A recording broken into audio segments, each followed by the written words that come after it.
All right, my friends, it is time once again for another apotheosizing episode of V8 Radio, Kevin. I'm sorry, a what? Apotheosizing. Apotheosizing? Yes, sir. Meaning to glorify or deify. Holy mackerel. Well, right? Yeah. I pulled that one out. Well, and I guess the statement holy mackerel would be apotheosizing a mackerel. Exactly. That's well played. Yeah, that's serious. All right, congratulations on that. Thank you very much. Yeah, I'm your host, Kevin Oeste, joined as always by our esteemed co-host, Mr. Mike Huball Clarke. And here we are once again, my friend, at the helm of this podcast radio powerhouse that is just rocketed up the charts on iTunes into the top 20 for 2 consecutive weeks, as Casey Kasem would say. Yeah, how about that? That was really something. That still is really something, and we have our faithful listeners and new listeners to thank for that because, for the past couple of years, you and I have been playing it constantly on iTunes, and it hasn't done jack for our rating. Right. We're finally paying off, baby. Well, I mean, we went from like 163 to 21, and I think we peaked at about 17. We're hanging out right in that area right now. So yeah, we're doing well. I mean, there was a couple of times we weren't even on the charts. It was just kind of depressing. I'm like, man, we got to do something about this. Yeah, so we made this valiant effort by doing absolutely nothing different, and now here we are. Here we are. And you could do it too at home, kids. That's right. Follow our easy steps. If we can do it, you can do it. Send $9.95 for your free brochure on how to crack the top 20. So, that was super exciting. I couldn't believe that. So that's cool. Thank you, everybody, for listening. I still don't know what the metrics are and how you get to that point. The Apple podcast world doesn't let out any of their data, so that it's not like by play counts, like on YouTube, for example, our V8 TV videos or a Muscle Car of the Week. There's obviously a play count right there, so know where you stand. But in this, maybe they're listening. Maybe Apple says, "Hey, that's a good one. Let's give them a bump." Yeah, thanks, Apple. Yeah, right on. Whoever you are, man behind the curtain. Thank you. Yeah. So that's cool. So we encourage people to subscribe to that feed through Apple Podcasts or iTunes or whatever it is that you use, because who knows? Maybe we can crack the top 10 someday. Ooh, dare to dream. Well, you gotta, Yeah, totally. What does Casey Kasem say? Keep your feet on the ground, but keep reaching for the stars. That's right. Or this mouse pad that Kelly gave me. I don't know if you can read that. Yeah, I see that. What is that? Shoot for the moon. Even if you miss, you'll land among the stars. Right. Isn't that nice? Very nice. Very nice. A very interstellar approach. I think she bought that for herself, and I stole it. Nice. Now that I reflect on that for a moment. Mm-hmm. I'm sorry. Note to self: return mouse pad. Of course. Yeah. So what's happening, man? Well, I feel like kind of a fraud of a car guy, because I haven't done jack to my car lately. I got to hang out with you this past weekend for a little bit. That was fun. Town. That was a lot of fun. Mm-hmm. And with our good friend Nick Scavo and his wife Jenny. Yes, and Eric. Eric Von Berkham, yeah. So that was fun, and I spent some time in Chicago over the weekend, like Mike's saying, and that's where I'm from. And whenever I can, I try to meet up with friends, family, whatever I can. And this time, we all went out to D'Agostino's Pizza in Wheeling, Illinois, which is owned by Jeff and Debbie D'Agostino. And Jeff, of course, was the world-renowned engine builder on Nick's drag race program for many, many years at Fast Times Motor Works, which is now managed by our friend Graham Jones. So Jeff and Debbie were out of town, so they weren't there. But we had fun. Yeah, we did have fun. Yeah, that's Quite a few stories out of Nick Scavo. That's what you get. Yeah. Oh, my goodness. Yeah, Nick. How is that guy still alive? That is a great question. And not just because, the sport of amateur drag racing can be dangerous. Luckily, he's never really wrecked, but his lifestyle for many years was even more dangerous. Far more dangerous. Far more dangerous. Yeah. Nick's the real deal. And it's funny because some of the stories we're talking about, we're a solid 25 years ago, so it's not like recent stuff. Right. But Nick's an Italian guy that grew up on the north side of Chicago and had some pretty animated friends and had a pretty robust nightlife. And at one point, that's a good way to put it. Yeah, I've been working on that. Good. At one point, he owned a bar in Chicago, and he still hangs out with a lot of those same guys, and yes, there were a lot of stories. Oof. I feel like I just got the tip of the iceberg. Oh, yeah. Well, and a lot of those, unfortunately, we can't really get into. No. I'm not sure if the statute of limitations has expired yet. No, but it's suffice it to say, he can definitely go at least 1 for 1 on any drag racing story versus carousing story in his repertoire. So he's fun to hang out. I would agree with that. Yeah. The thing I thought was kind of funny is his wife Jenny was with us, and I don't know if you noticed, but she was actually recording a few of those. Was she really? Yeah. She mentioned that her iPhone. Oh, that's right, she was. Yeah. And the funny thing is she records these because they're great stories and they're funny, but they don't change. It's the same thing. So they're true. It's not like right. They're not fish stories True. that grow longer and longer. But right.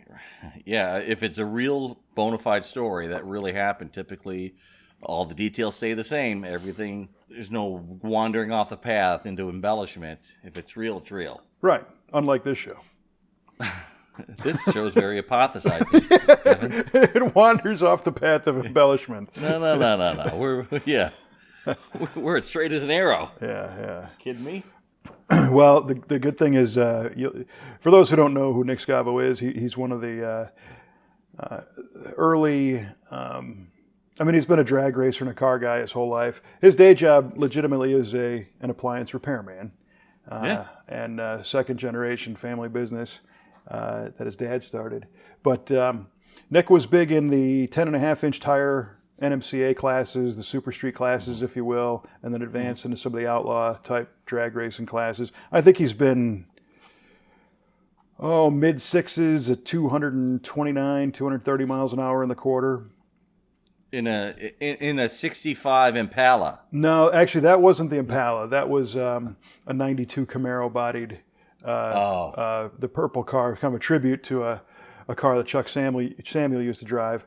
The Impala went 830s on the bumper at full weight, full size. Yeah, that thing was ridiculous. Amazing. Yeah, and we're gonna have we're going to be releasing our NMCA Legends Roundtable discussion from the PRI show very soon. And Nick was a big part of that and told some great stories. So we encourage that. Right on. Yeah. But before we get too far off of our wandering path, we have some steady business we have to attend to. That would be trivia, my friend. That is correct. Yeah. Speaking of there not trivia. Wandering off the path. I'm just going to throw it out there and say that, ever since we cracked the top 20, we are no longer responsible for the content of the show. Hands are up. Jesus, take the wheel. Yeah, hands are out both windows at this point. So, did you prepare some trivia? Because I have some. Yeah. Well, I better have. I'm the one who brought the damn thing up. Yeah, you're right. Yeah. I got some trivia. All right. I'm going back to Pontiac land on this one, my friend. You've no doubt heard of Mac McKellar, who was a Pontiac engine well, motor engineer, chief motor engineer for Pontiac from the 60s through the 80s until he retired. And he drove around in a 1963 Grand Prix, and he had that car up until he passed away. What was so special about this 63 Grand Prix? Oh, man. That is a great question, and this is a story that I heard a long time ago, and I think I've largely forgotten. Mm-hmm. We'll scratch your brain and get it out. Yeah, so of that era, correct me if I'm wrong, but this was special to his alone. Correct. Yeah. Correct. Rat farts. That is not the correct answer, Kevin. It could have been. Geez, I don't know. So in the early days of those, in the early 60s, things that made some of the Pontiac special were lightweight parts, some of the racing, Swiss cheese frames, aluminum stuff, that Super Duty 421 engine, all that kind of jazz. But I don't think that was it on this one, and I honestly don't remember. But for the sake of throwing something against the wall, all right, I will say his was turbocharged. Turbocharged, you say? Yeah. All right. Kevin says turbo. Okay. And I'm admitting I'm out to dry on that one, so. It's all right. It's all right. I'm drier than you, so don't worry about that. I mean, so in that situation, for the inside scoop on my strategy, I go with something that could have been possible as being very, something unique to the time period. They're dabbling in it. Yeah. This guy's a motor guy. Could have been. Yeah, you're absolutely right. That could have been possible. Yeah. That could have happened. And maybe it did. Maybe. We'll find out at the end of the show, kids. Yeah. All right. Well, I'll throw one right back at you. All right. In what year oh, boy. was cruise control offered for the first time? And on what car for the bonus? Ooh, that is a good question. That is good. And it does come with a really killer story that you're going to want to hang around to hear at the end when we reveal. Yeah, I know that that cruise control was an option on the 1967 GTO. So it was. Of course, frame everything in the form of a GTO. Yeah. Yeah. That's all I know, man. Damn it. Oh, Lord. All right. So I know that it was before then. Because GM doesn't like to do anything first. They do things after it was released. Wait, what? GM doesn't like to be the innovator. GM does not? Correct. Historically, they have not been the innovator. They will see others do it, and then they will follow suit. That's an interesting concept. Mm-hmm. I'm probably totally way wrong on that, but that's well, what I heard. mean, I'm trying to think of some examples. I mean, they were the first with bucket seats, as we learned in a previous episode, right? First with that pull-out radio and auto-dimming headlights and. Well, I'll be editing this portion of the show out. I'm not saying they were first with everything, but that's an interesting thought. That might be kind of a fun homework assignment to see if it's true that they let somebody else test the waters and then brought it to their market. All right, but cruise control, what was the? I'm gonna say, I don't have much else to base this on. I'm gonna say 1947. And I'm this is totally going against my previous statement, but I'll say in a Cadillac. You're right. Doofus. They don't innovate, but this time maybe they did. Maybe once. 1947 Cadillac, immediate post-World War II car. Yep. 47.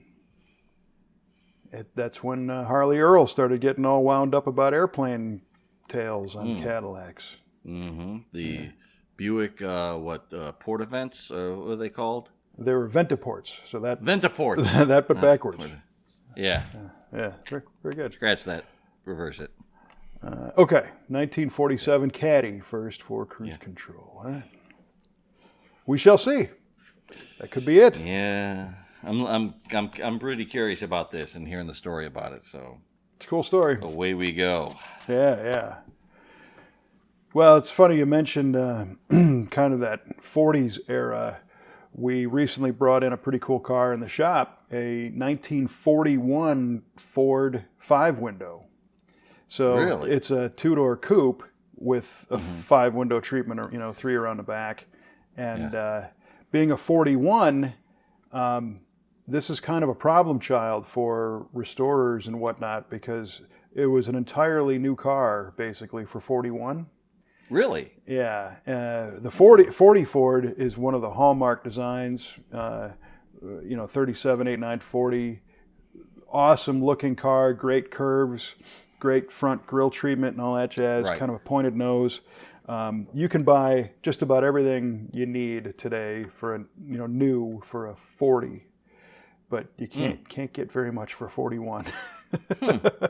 Interesting. And, they look pretty similar, but 41 was the year that the United States entered World War II, so that ended 41 production pretty early. So I don't even know how many they made. Of course, the war started at the end of 41, and for us anyway, and production, there is 42s and 3s out there too, but it was the beginning of the big scale down as our country shifted into wartime production. Right. Making B-29s instead of 41 Fords. So this car, it's got a power window retrofit aftermarket deal, and had some issues with the weather strip around the windows, and it didn't fit right and stuff didn't work very well. So the customer brought it to us to straighten that stuff out. But it was kind of neat. He was telling me about wartime Ford products, and really, it's pretty fascinating stuff. Yeah. Oh, that's interesting. Yeah. I don't know what it is. I mean, this past weekend, you and I spent some time together. The afternoon before we met up, I was staying with my cousin, and we got sucked into a World War II South Pacific Theater, all original footage in color marathon on the Smithsonian Channel. And, one of those deals where it's like, oh, yeah, we'll flip this on. And next thing you know, it's 6 half-hour episodes later, and nobody moved, It was... Should we order a pizza? Yeah, right. Well, I mean, I almost missed our dinner. Oh, boy. I was like, oh, man, just 5 more minutes. I want to know how this war ends. Well, yeah, right. Well, the interesting thing about this particular show is apparently the Smithsonian has in their archives personal films, personal color home movies, essentially, that haven't been broadcast before. No kidding. Yeah, even now. And that's what this particular series was largely made up of. And when I say home movies, it's not like civilians, like you and I. This was personal film where they hired a Marine cameraman or an Army film guy to follow maybe a certain officer around as he went and did a few things. And that guy, some of those guys were actually landing on the beach and, in full-on active combat. And that's the footage that they had, and it was beautiful. I mean, the color and the photography and everything. Right. The subject material is another story, but it was cool. Yeah. Kind of like your first embedded reporter. Yeah. Right. Yeah. Well, and that was interesting because they back then they were very selective on what the press got to use and what the public got to see. You know, Sure. Today we're used to everybody has a camera in their phone, and Right. you could jump on YouTube and type in any single spot on the planet right now and get footage. You know, and see something. Yeah, from it. agreed. Yeah, even soldiers that are in the Middle East now, they wear cameras on their helmets and they record everything. Right. And Every encounter. It's and amazing. Not just soldiers. You know, people that are rioting or walking Right. down the street or whatever. You know. But back then, obviously the technology wasn't there, but they didn't have the permission because they weren't quite sure. At that point, the public had never seen war. That's a good point. Yeah. You know, it really wasn't until Vietnam that war hit the television screens. It was mostly newsreels. You know, they would see something, but Sure. newsreels were usually more of a propaganda, rah, hey, look at us taking over this hill and we're winning. Right. Now go buy some war bonds. Right, totally, yeah. Yeah. And some of this footage was the real deal. It's bodies floating in the bay, and the whole beach is yeah. red, and you know, it's all that stuff.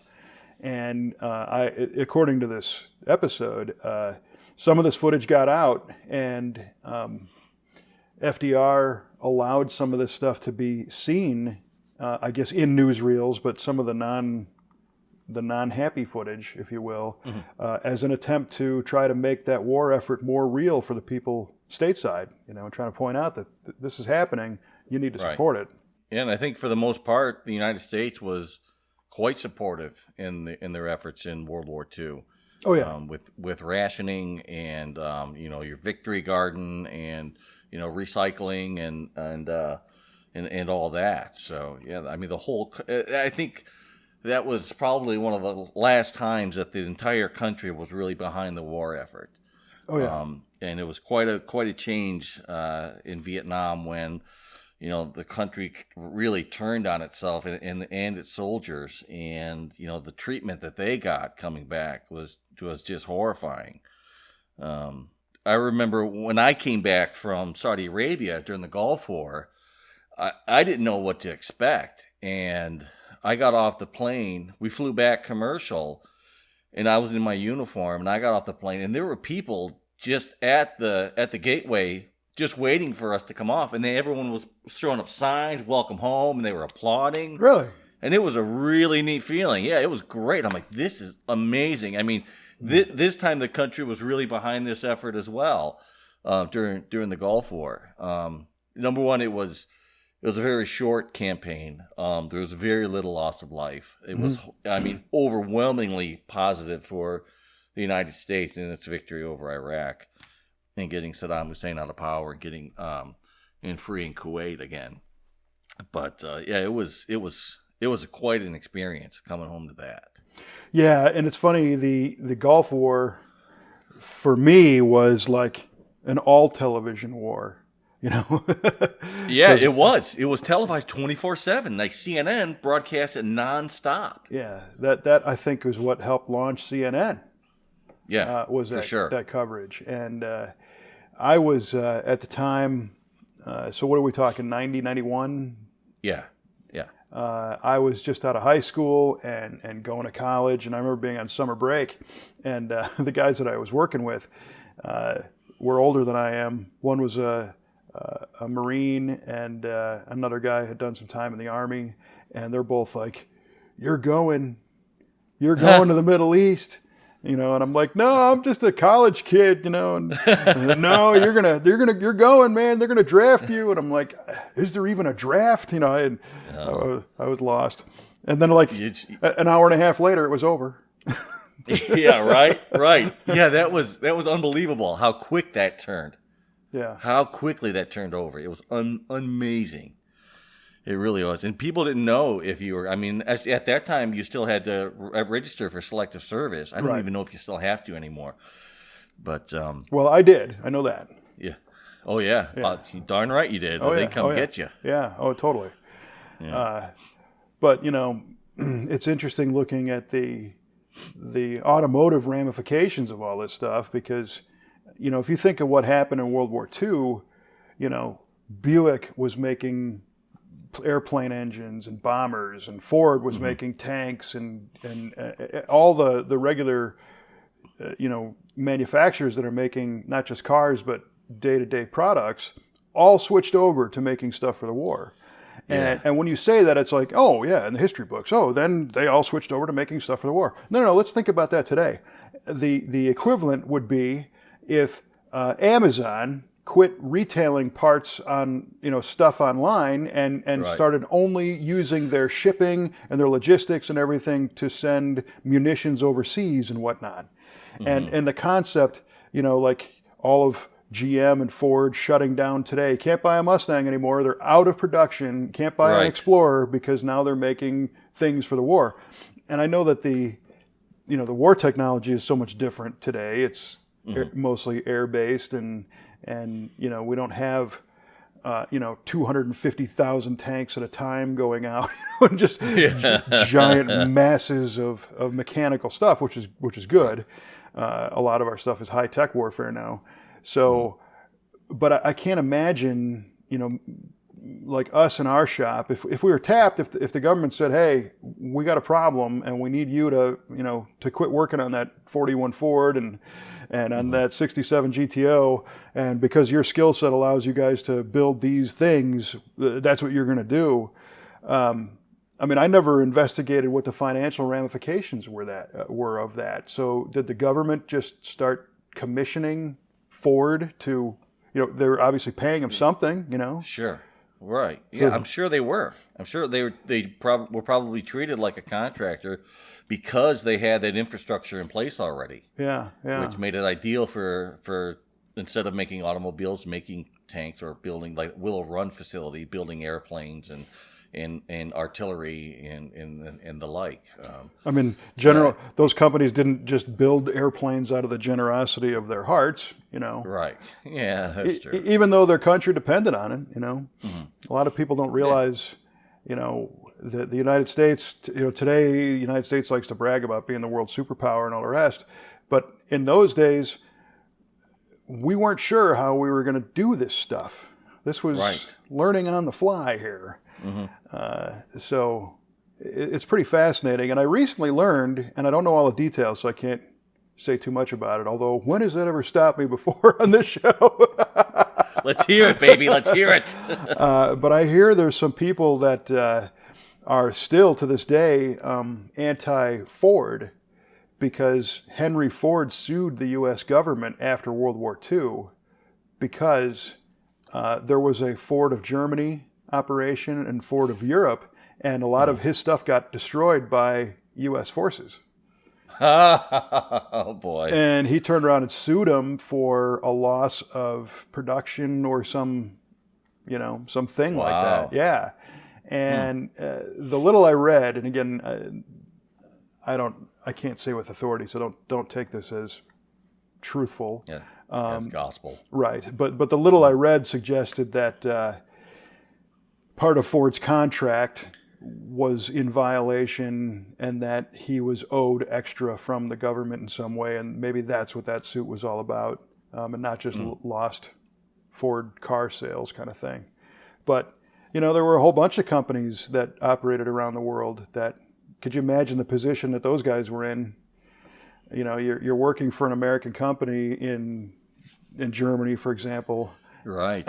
And all of a sudden you're now at war with your company's parent country and right. I guess there would be a risk of your company being nationalized by that country where it is, which has happened in communist countries as well. And that's it. It's gone. It's not yours anymore. Right. It belongs to the fatherland. Yeah. Well, and I guess in our case here in the U.S., the capitalists, I guess, were selling those tanks to the government and keeping ownership of the company. But their production line changed. So, what if Hitler's forces took over that Ford of Germany plant and said, now you're going to make Messerschmitts? Right. And what would Ford say? It's like, no, that's ours. But yeah. Very interesting. It's amazing what a show of force can do to change a person's mind. Yeah. Well, no, that's ours. Yeah. As a matter of fact, we're going to prove it to you. Yeah, exactly. Mm-hmm. So yeah, all that's kind of interesting to see how that stuff shook out. But at any rate, it's to me it's neat. It's history. It's pretty cool to see. and especially, as I get older, I remember growing up at that point, World War II was ancient history. And I couldn't even believe that there was any storyline to it. I didn't know that we knew what happened. It seemed like we didn't even know, because you'd turn on the TV and there might be some old war film on, and it's black and white, grainy stuff, and they're talking about these troops moving in over here. And as a kid, I'm like, how do they even know? There was so much going on, And the older I got, it's like, no, we know exactly everything that happened. Very well documented, and it's just so far-fetched today that you can't even conceive of something like that ever happening again, which I guess is good, Yeah, let's hope something like that never happens again. That's a pretty awful stuff. Yeah, it was horrible. And Hollywood's good at romanticizing that stuff, but when you get down to it, it's pretty horrific stuff. Oh yeah, it was completely awful, and I'm glad that that's not not perceived as a viable option anymore. Right. The world certainly has its problems, but it's not putting everything against everybody. Although social media seems to try.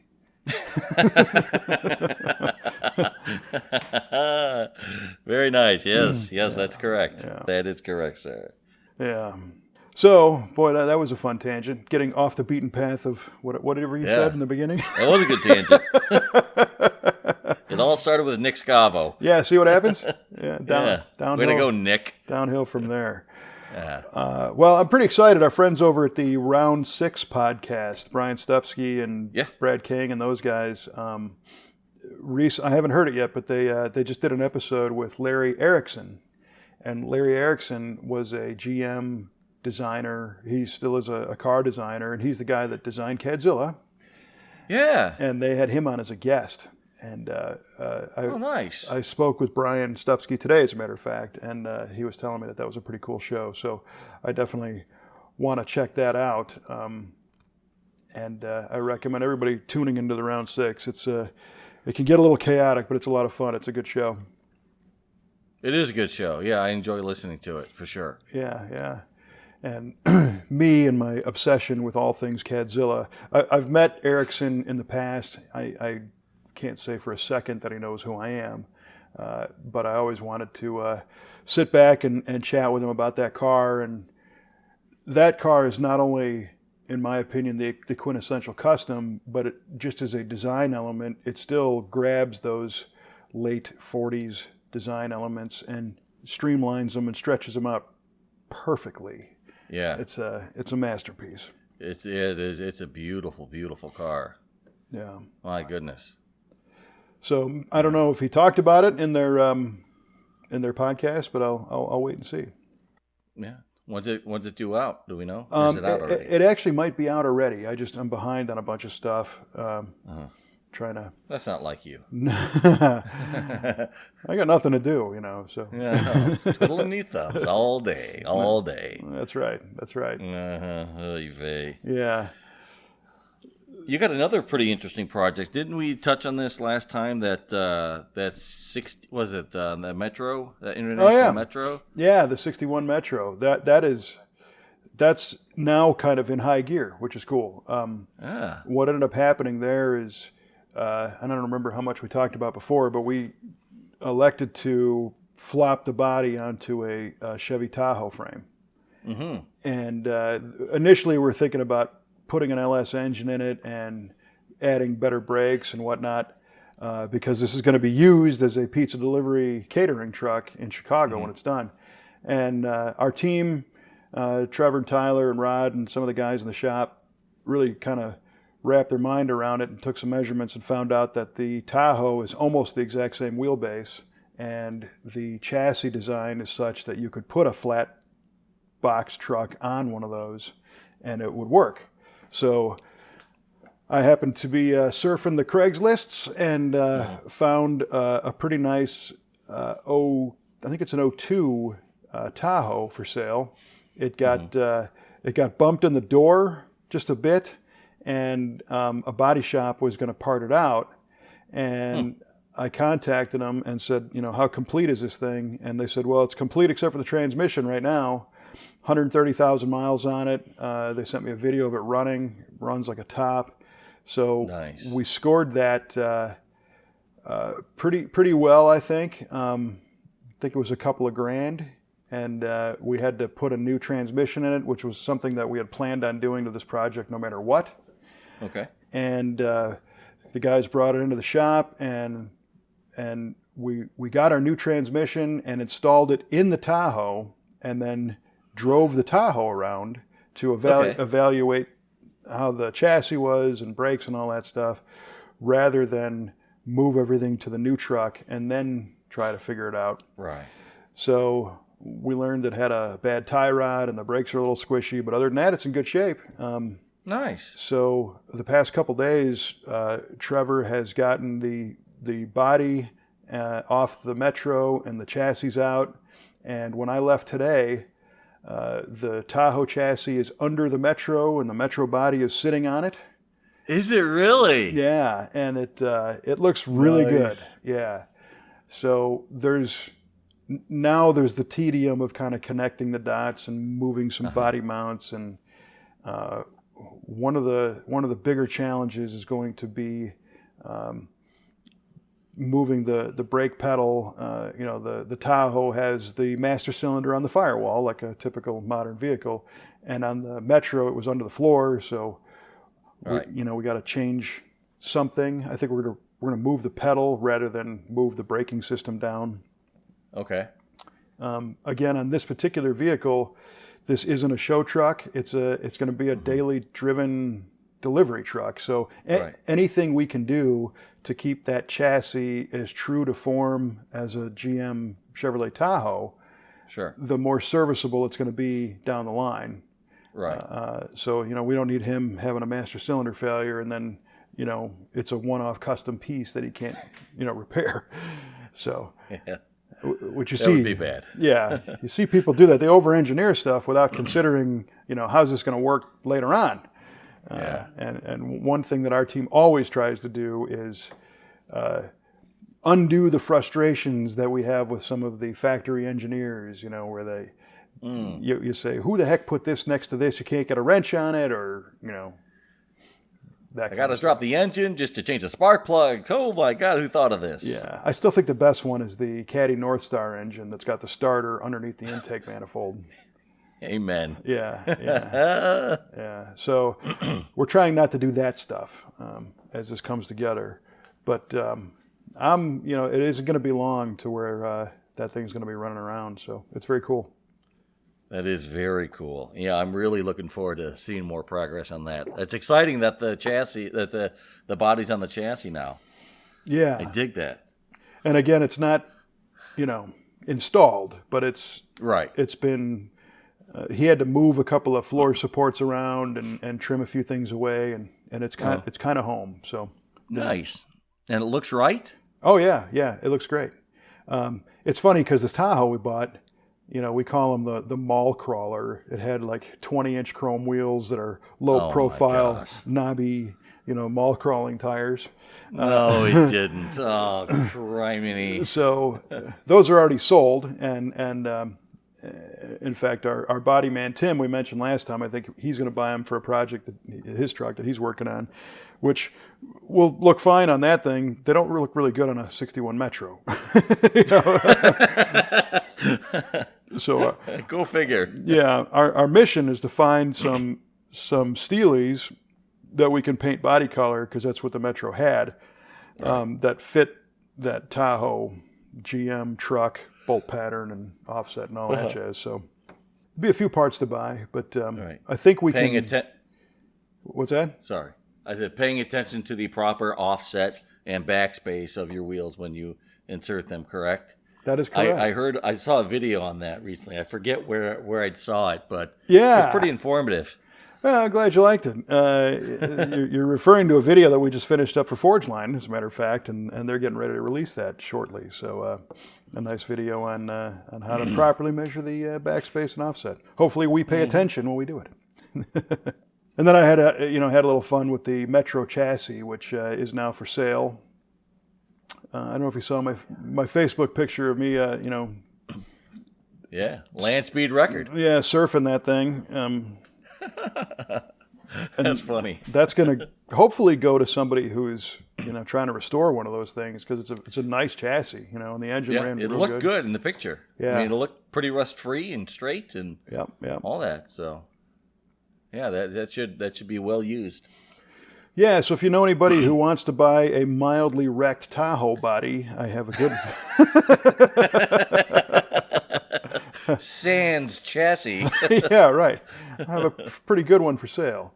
And oh, man. We had the conversation today.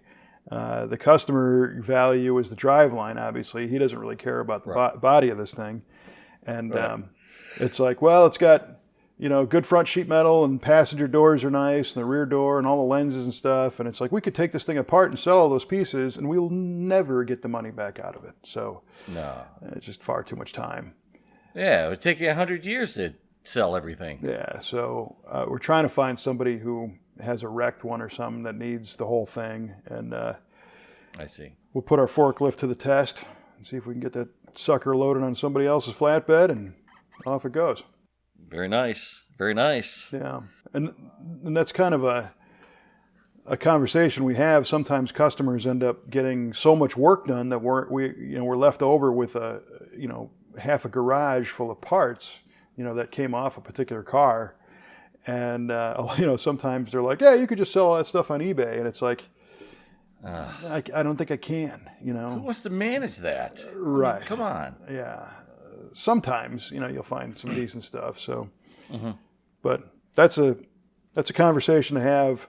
If you take the car somewhere and have them restore it, what's going to happen to the old stuff? Because a lot of times the customer doesn't want it back, but it still has some value. So what do?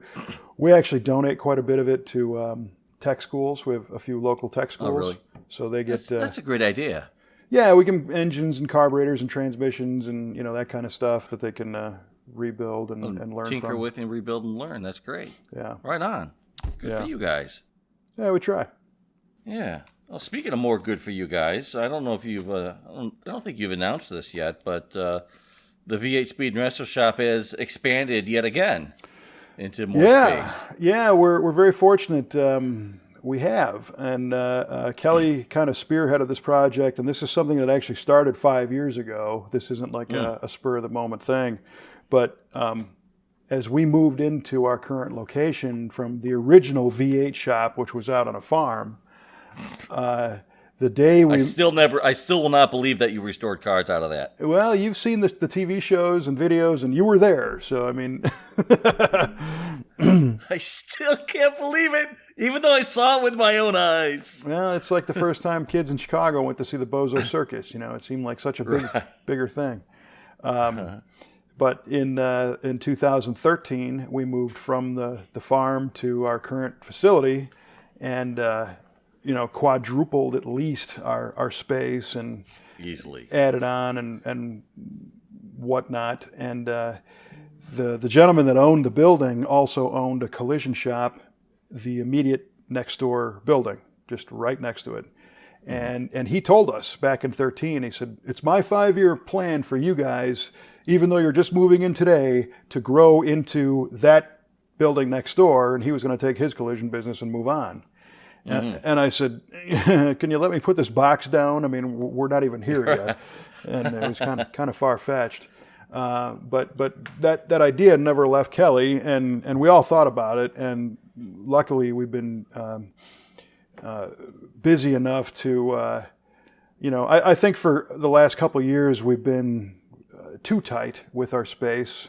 We try to oblige customers and bring as many cars in as we can, but our technicians sometimes needed more space to work, and that was a legitimate thing. So, and the other thing was the body shop building has a much nicer paint booth than we had, and it's a blow therm downdraft, full bake booth, and we've been able to do some dynamite work. Our painter Jeff has done some brilliant work in the booth that we have, but for some of the bigger overall cars, we had a good relationship with that shop, and we were able to bring them next door and paint them there and bake them and all that stuff. So we've been using that facility for a number of years, but it finally became available. So, yes, we took the leap. Kelly spearheaded the whole thing, and as of today, we are that Metro body came off the chassis in that building. As a matter of fact, Is that right? Yeah. Oh, very cool. And we're going through and doing a bunch of maintenance on things, all new filters and lines in the paint booth and stuff to really make it a clean output product and dust free as possible, and make sure everything works the way it's supposed to. We put a new compressor in and cleaned everything up real nice, and that's going to be our body work, paint, wet sand, buff, and assembly area primarily over there.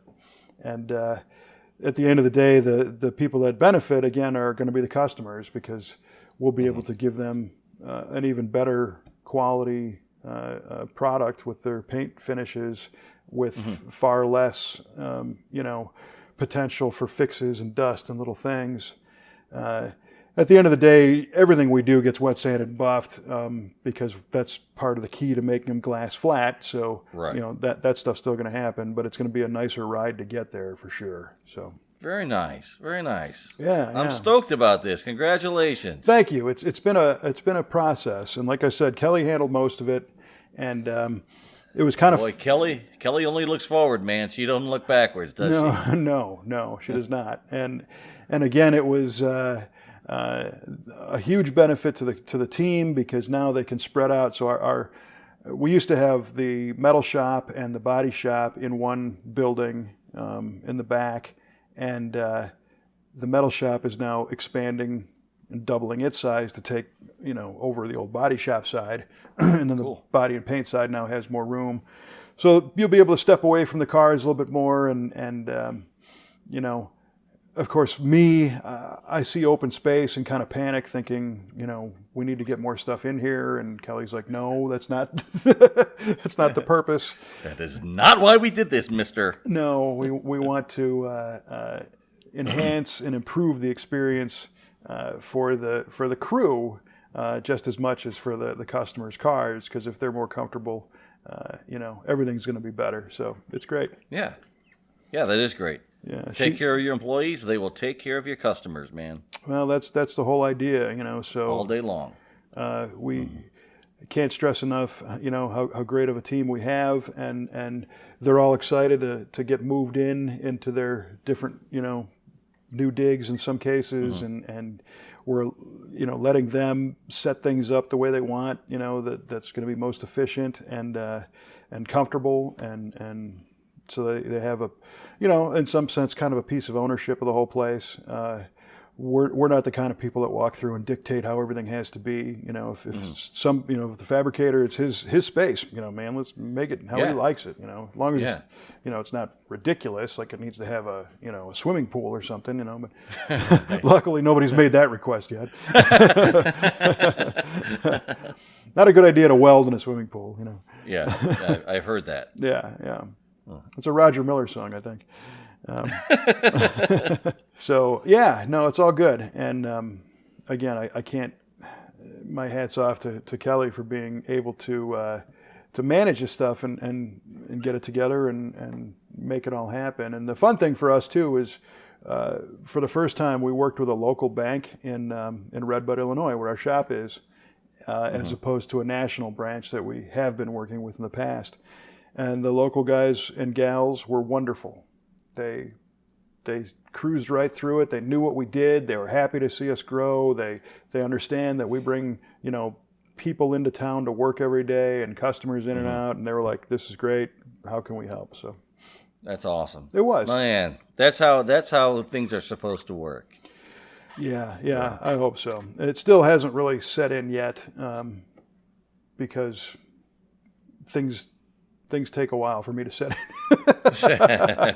But we'll if you notice, here's the inside tip. If you look at some of the photographs, if there's an interior half red wall from the belt line down, that's in the new place. That's that color. So, okay. A couple weeks ago, we posted a picture of an orange 71 Camaro. That was in the new building. So I kind of thought so. I'm looking at it. I'm like, I don't think that's I don't think that's the old, quote, old shop. That's Sure. got to be the new place. Well, primarily because you couldn't get that far away from a car. Because we had everything, Well, there's that. everything jammed in, Oh, man. Yeah.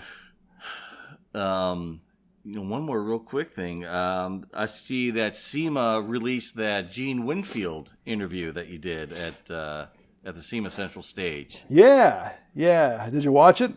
Yeah, heck yeah, I watched it. I was salty I didn't get to see it in person. I'm not sure if I was on the floor or it happened after I split. I had to leave.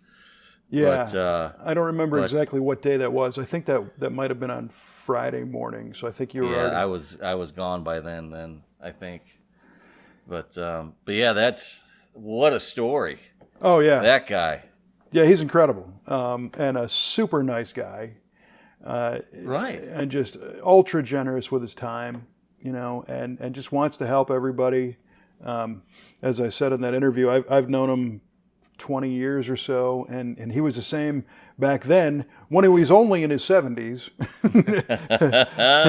as he is now in his 90s. And if you do recall that we shared another video earlier when he broke his hip. You're right. He was in Finland and wiped out, broke his hip, and there was a GoFundMe to help him get special transport back to the U.S. on a medical flight, and we helped throw a little bit of money there and spread that word around. And I did not expect him at all to be at SEMA because he had just gotten back to the United States a day and a half before.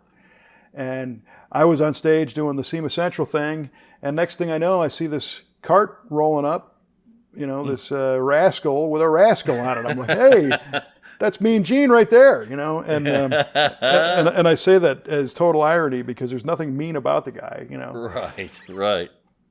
And the SEMA Central stage is on a pretty rigid time schedule throughout the day. And we were just getting ready to do an interview with Chris Kirsting, who's the CEO of SEMA.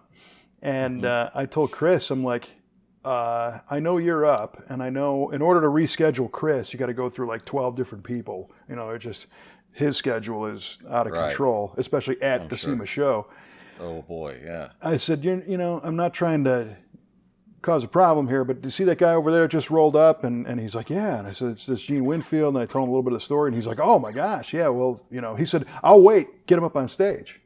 And I said, that's unbelievably generous of you, but let me find out if he's a little flexible, because I know yours isn't, and I know he had to be somewhere. So we quickly did Kirsting's interview, and then afterwards, Chris walked over to Gene and introduced himself and said, hey, thank you for coming out and being here at the show, and Kevin wanted to bring you up on stage if you have a minute, and Gene's like, yeah, I got a minute. And Gene goes, so what do you do again? And Chris goes, I'm with SEMA, and he's like, all right, well, thanks for putting the show on. I'm like, and I thought that was take really out the cool. garbage. Yeah, I thought that was pretty cool too. That Chris is such a personable, regular guy too, who just happens to be the big shot at the big show. Right. So. And then, so Gene's in this scooter. I'm thinking, how are we going to do this? Because we didn't have an accessibility ramp to get up on that stage. And in the past, there's one available if we schedule it. We've had people who have been in wheelchairs and stuff that were able to roll up, but it wasn't on the schedule, so it wasn't there. But Gene said, oh, no problem. Stands up, walks up on stage, sits down in the stool, and I'm just envisioning this brand new hip in a 91-year-old guy, and I'm like, I can't even imagine that. And you know what? To be 91, number one, I mean, think of this. He's in Finland. He's 91. He breaks his hip. For a lesser person, they probably wouldn't even make it back. No, they wouldn't even made it through the surgery. Right. And don't forget, he was there chopping a top on a custom at a car show. So So not only does he break his hip and he makes it through surgery, flies back to the United States, and is at SEMA less than a month later. Right. That's ridiculous. Right. And he says in the interview that up until that point of 2018, he had chopped 17 tops that year. And was working on building a Riddler car for this year's show, at 91 years old. And it's like, man, if you ever want to feel useless, hang out with that guy. Yeah, like, what the heck am I doing with my life, man? Right, yeah. Holy cow. So he's definitely been a huge inspiration and just a great guy. So, I'm glad you brought that interview up. And, in fact, just today, I had contacted our friends at SEMA, and I said, hey, guys, I know this is your video, but is there any way that I can get a clean copy of it that we can share to our VATV audiences and have a little more control over the presentation instead of just sharing a link, because the link doesn't look that great. But if we upload it, it can be the actual video that plays on social and whatnot. And they said, sure, absolutely. So an hour later, I had it, and it's up on our channel. And very cool. On YouTube, and it was funny. They had it up. SEMA had it up for 2 weeks, and within 3 hours, we had more plays than they did. Is that right? Yeah. So it's that's why they have you do this stuff. You are Mr. SEMA. Well, I don't know about that. I mean, it wasn't like it was a million plays, but at least our people know who he is, and are saying some very kind things in the comments. So it's cool. Very cool. That is cool, man. He's a cool guy. Yeah, we'll see if, I don't know, I haven't heard if he got his Riddler car together, because he's got till basically next week for the Detroit Autorama. So. Yeah, oof. Oh, boy. And then there's that big show coming up, too. So we'll have our post-Autorama follow-up show, no doubt, if we remember. Yeah, we'll talk about it. All right. All right, so it's eating away at me. I got to know the trivia question answers. Okay, all right. Yeah, it's about that time anyway. All right, so Kevin, I asked you what was special about Mac McKellar's 1963 Grand Prix, and unfortunately it wasn't a turbocharged car, but it did have in it the only running prototype of a Pontiac overhead cam V8. See, I got it wrong, but I was kind of in the ballpark. It had to do with the engine. You're right. You're right. Yeah.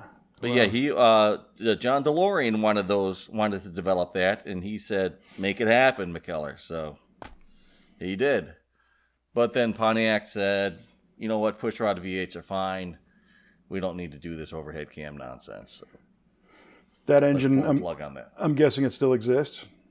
It does still exist, yeah. I don't know who owns it. I don't know where it is. I'm sure. I bet Frank knows. Well, you know what? Maybe Mo knows now too. Yeah, your buddy Mo Zerlini that listens to the show.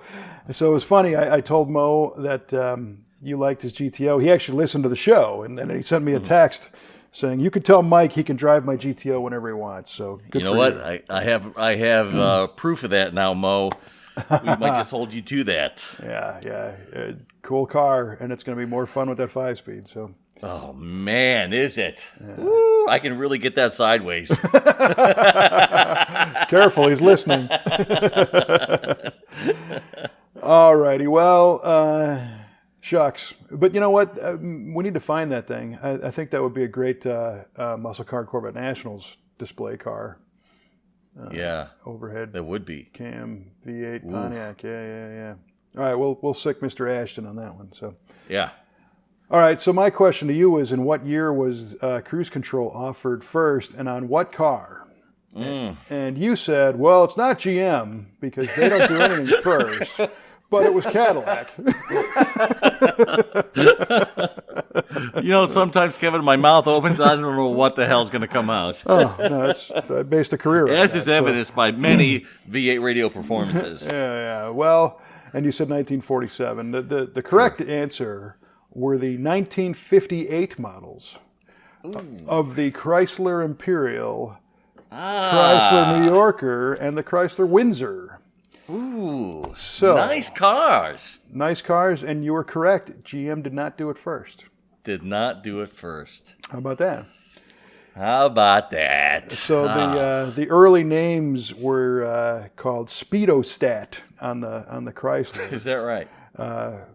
Well, actually, Speedostat was not the Chrysler. There was a Speedostat, there was a Touch-O-Matic, and Autopilot, and Chrysler was the name that actually came up with cruise control. Is that right? But the neat thing about that is it was invented by a gentleman whose name I have written down here, Ralph Teeter. And Mr. Teeter was actually blind. Is that right? Yeah, he was an engineer, and he came up with this as a passenger in a car. And the guy driving the car had this habit: when he would talk, he would get off the gas, and then when he would stop talking, he'd speed up again. And maybe Ralph Teeter, being more sensitive to motion, not being able to see, maybe this affected him a little bit more. So he came up with this concept and invented it. And Teeter went on to be the president of Perfect Circle Piston Rings. Is that right? Yeah, he was the head of the Society of Automotive Engineers in the 30s, and is in the Automotive Hall of Fame, and the whole thing. A brilliant, brilliant guy. But cruise control invented by a blind guy. How about that? Yeah. I would have not have guessed that. Mm-hmm. Obviously, I did not guess that. Correct. You did not guess that. Oh, gee whiz. Yeah. That was a good question. I enjoyed that one. That was pretty slick. Yeah, now I'm intrigued to go look up that Pontiac. So, hey, we're both energized. What was the show? What was the adjective? Apotheosizing. That's it. I'm apotheosized. Mm-hmm. All right. I think you had too much old style. I might have. fully apotheosized. Fully croissant and naturally apotheosized. Fully croissant and fully apotheosized. Yeah, right on.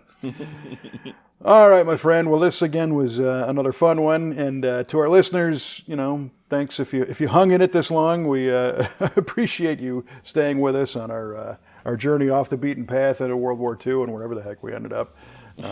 Not a typical episode, but I thought it was interesting. Yeah, for sure.